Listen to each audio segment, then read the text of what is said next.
लेकिन सबसे पहला सवाल ये कि भैया हम टाइम टेबल बनाते क्यों हैं? हम लोग टाइम टेबल बनाते क्यों हैं? उसका मैं लॉजिक आपको क्लियर करता हूं कि टाइम टेबल बनाने से सबसे बड़ा फायदा क्या होता है। जब आप टाइम टेबल बनाते हो महीने भर का, जिसको आप फॉलो करते हो, तो उससे उससे सबसे बड़ा बेनिफिट आपको ये होता है कि आप अपने स्टडी को क्रॉस चेक कर सकते हो कि आपकी स्टडी में प्रोग्रेस कितनी है, किस सब्जेक्ट में आप कैसा कर रहे हो, कितना कर रहे हो, उसका आपको अंदाजा रहता है। और एक्चुअली एक बायोलॉजिकल एक साइकिल बन जाती है, एक आपके माइंड भी प्रिपेयर होने लगता है कि मुझे इस साइकिल के साथ चलना है। जिससे वो क्या करता है कि धीरे धीरे, जैसे आप एक पर्टिकुलर टाइम पे सिर्फ फिजिक्स पढ़ रहे हो, एक पर्टिकुलर टाइम पे सिर्फ केमिस्ट्री पढ़ रहे हो, एक पर्टिकुलर टाइम पे सिर्फ बायो पढ़ रहे हो या केमिस्ट्री पढ़ रहे हो या फिर मैथ पढ़ रहे हो, तो माइंड को आदत हो जाती है, उसी पर्टिकुलर टाइम पे जाग जाता है और उसके कॉन्सेप्ट आपके दिमाग में आने लगते हैं। इसीलिए मैं आपसे कह रहा हूं कि एक पर्टिकुलर टाइम पे आप लोगों को टाइम टेबल को फॉलो करते हुए स्टडी करनी चाहिए, जिससे आपका माइंड, आपकी फिजिक आपको सपोर्ट करे, और ये बहुत ज्यादा इंपॉर्टेंट है।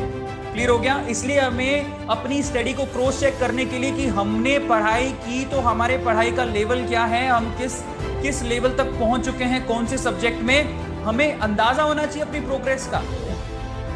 समझ में आता है? हमें अंदाजा होना चाहिए अपनी प्रोग्रेस का। इसीलिए टाइम टेबल बनाना बहुत ज्यादा जरूरी है। सब